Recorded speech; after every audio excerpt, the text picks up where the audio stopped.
may not remember a video on this channel talking about how Jin would have to leave the rest of BTS on December 4th, 2020 because of a certain long-standing South Korean law. And you may also be looking at the upload date of this video and think, hey, isn't it past December 4th? Isn't Jin still here? Didn't he just perform at the 2020 Mnet Asian Music Awards a few days ago? There! That's him right there! Okay, we can all see that he's still here, and he hasn't shaved his head yet.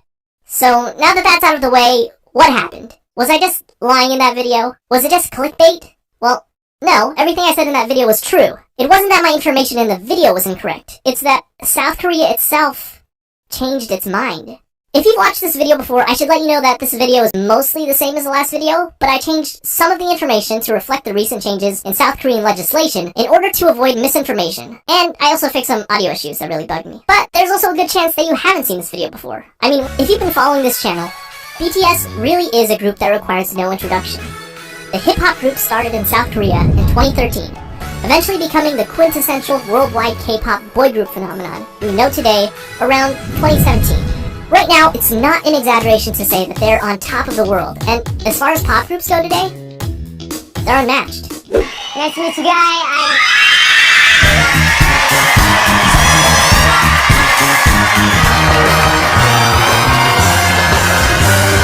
Their popularity is being compared to that of One Direction in their heyday.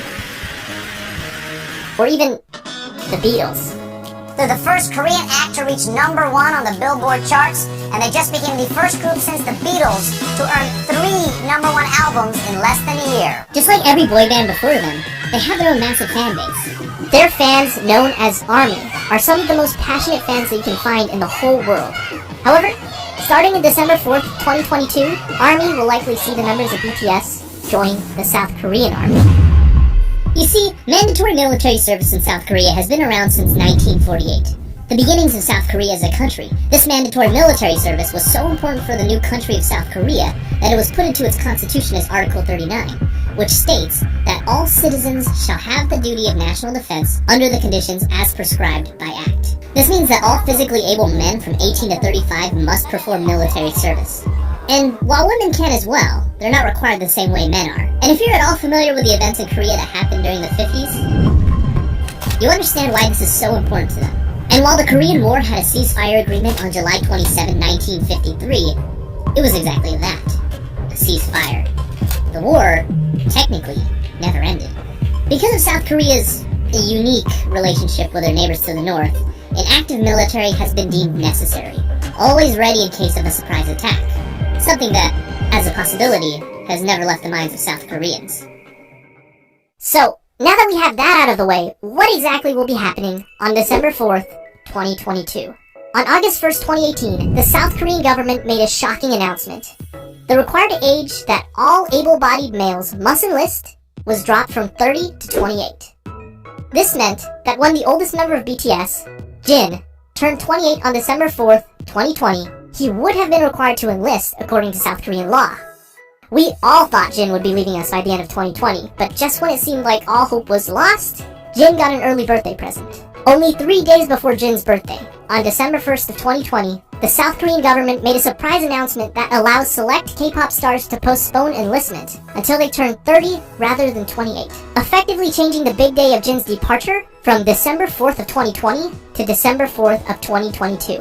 People are already calling it the BTS law. Perhaps the government of South Korea found the kindness in their hearts to listen to the voice of the people, or perhaps it's because BTS rakes in almost $5 billion annually for the entire country. So you better believe that the group, and by extension, ARMY, probably had some hand in this. And while this is definitely exciting news, just remember that this is not an exemption, but a deferment. Well, the first problem is that even before enlisting, there's an issue that prevents candidates aged 25 to 27 to only a total of 5 trips in the course of 2 years, and each trip is limited to a maximum of 6 months. Thankfully, another announcement by the South Korean government was made in September of 2018, reducing the length of required military service for conscripted soldiers who enlist in 2020 and after. The Army and Marines are reduced from 21 months to 18 months. The Navy is reduced from 23 months to 20 months, and the Air Force is reduced from 24 months to 22 months. So really, 2022 is not a bad time for our boys to join the military. If this is news to you, this whole process may seem a bit archaic. The only countries with mandatory military service longer than South Korea are Singapore at 2 years, Israel at 2 years and 8 months, and finally, North Korea at 10 years.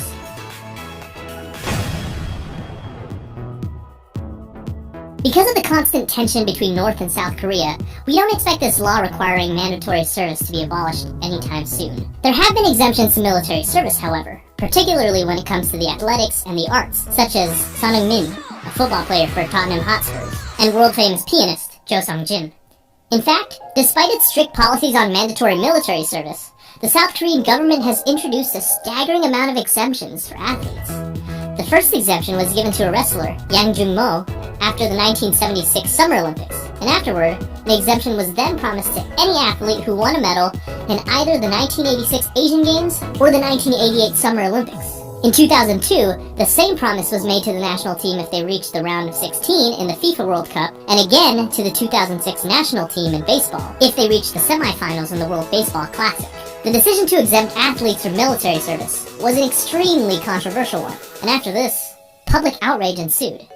The government has since scaled back on exemptions.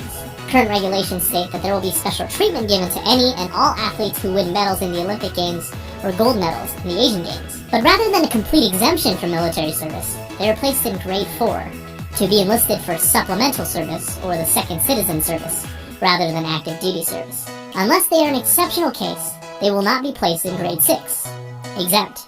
While grade 4 is better than active military service, they still have to do 4 weeks of basic military training and attend a few days of annual military training for the next few years. Aside from that, they're pretty much free to continue their own sports careers until their service is over. While complete exemptions have been scaled back, we have seen a few in recent years, including 2008 Olympic gold medalist badminton player Lee Young-dae, 2011 swimming world champion Park Tae-won, a 2014 Asian Games gold medalist tennis player Chung Hyun, and of course, Son Heung-min, a 2018 Asian Games gold medalist football player, just to name a few. While the exemption is controversial, a strong argument can be made that, when it comes to sports, 2 or more years of military service during that person's prime could be detrimental to their career and even end it prematurely.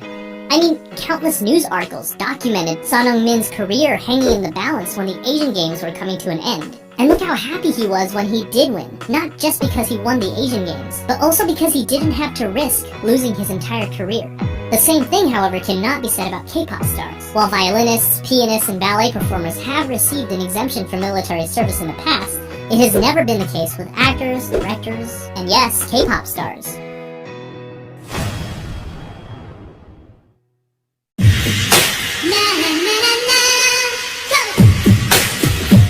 Popular in the late 90s and early 2000s, Yoo Sung-jun, also commonly known as Steve Yoo, is one such K-pop star who wasn't exempt from the draft and decided he didn't want to serve in the military. Starting his career in 1997, Yoo was the face of the K-pop industry, before there really was much of an industry. He won countless music awards and consistently topped the Korean charts. But in 2002, right before he was supposed to enlist for mandatory service, he emigrated to the United States and became a naturalized American citizen. Little did he know that this decision would completely end his music career in Korea. The government considered this an act of treason, deported him, and banned him from ever entering Korea again. Immediately after, Yoo applied for a Korean visa at the Los Angeles South Korean consulate, which was promptly denied. In 2015, he appealed to the Korean court to reverse the decision to deny his visa, appearing on video, pleading on his hands and knees, saying that he'll do whatever it takes to be accepted back into Korea, but he was denied once again. He tried to appeal it a final time in 2017, but after a court hearing, he was denied once more, and he is no longer allowed to appeal his entry ban. Miraculously, in 2019, the Korean Supreme Court sent Yoo's previously closed case back to the Seoul High Court to review, stating that the law has no restrictions preventing Steve Yoo from visiting South Korea. Soon after, an appeals court reversed its earlier decision in favor of Yoo, which could eventually allow him back into South Korea if all goes well with the Seoul High Court. This remains to be seen, however, and despite being banned 18 years ago, evading military service is so looked down upon by the Korean public that 70% of Koreans still believe Yoo should be banned forever.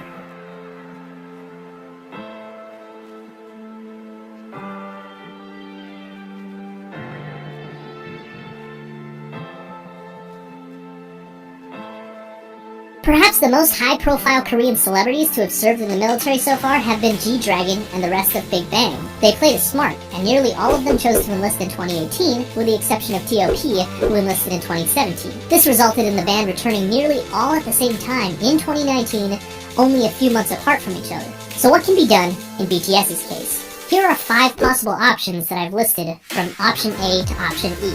Option A is exemption, of course, which is preferable. This would allow BTS to continue to perform together with no mandatory military service. However, this option is already off the table due to the Defense Ministry's unyielding policy of no exemptions for pop stars. So let's move on to option B. Option B, one after another. This will mostly be the same information as the previous video, but since the mandatory enlistment age for K-pop stars is now 30 instead of 28, 2 years have been added onto every date. If we assume that each member waits to turn 30 to enlist, similar to what we can assume Jin is doing, here's a timeline we can follow. And these are all just estimates based on their birth year. The order of enlistment and return may vary. 2022, Jin leaves. BTS is 6. 2023, Suga leaves. 5 members left. 2024, J-Hope and RM leave. Jin and Suga return. 5 members left. 2025, Jimin and V leave, and J-Hope returns. Depending on who leaves first, we could either have 3 members or 4 members during this time. 2026, RM returns. 5 members. 2027, Jimin and V return. Jungkook leaves. 6 members. 2029, Jungkook returns. And BTS is 7. There are several strange things that will happen to the group if they choose to enlist one after another. First off, for some of 2024 until Suga returns, they won't even have a rapper, unless you count Jungkook, with the remaining members being Jin, Jimin, V, and Jungkook. In 2025, there's a chance that BTS will have only 3 members, with Jin, Suga, and Jungkook. And finally, there may be a chance we see an OT7 reunion for about 3 brief months from June to September of 2027, right before Jungkook leaves. But after that, they will only be 6 until 2029. That's 9 whole years from now. And remember, these are just estimates based on their dates of birth. They may choose to enlist earlier if they want to.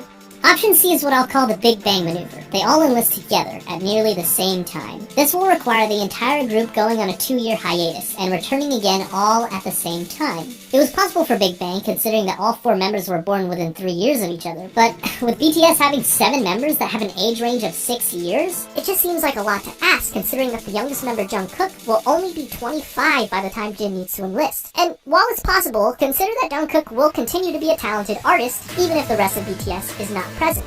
He would be missing out on the freedom to experiment, see great potential personal growth, and pursue solo projects during this time. Option D is what I will call the Fentone solution, posted by Quora user Daniel Fentone while doing research for this video.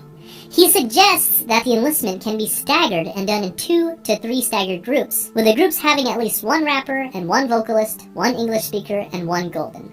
This ensures that there will always be a group ready for concerts and promotions, as well as a comeback by 2023 or 2025 if we had 2 years with the new legislation. Now option E is, are you ready? Wait until the draft is abolished or Korea is reunified. Now for either of those, don't hold your breath. But it is possible. No matter what option BTS chooses, Jin says he's ready to serve, as is the sacred duty of every South Korean citizen. 만약에 결정되더라도 정말 좋은 모습을 보여드리기 위해 노력하고 있습니다. Now, what do you think, Elder? What do you think the future holds for BTS? If there's a suggestion that hasn't been discussed in the video, let me know in the comments.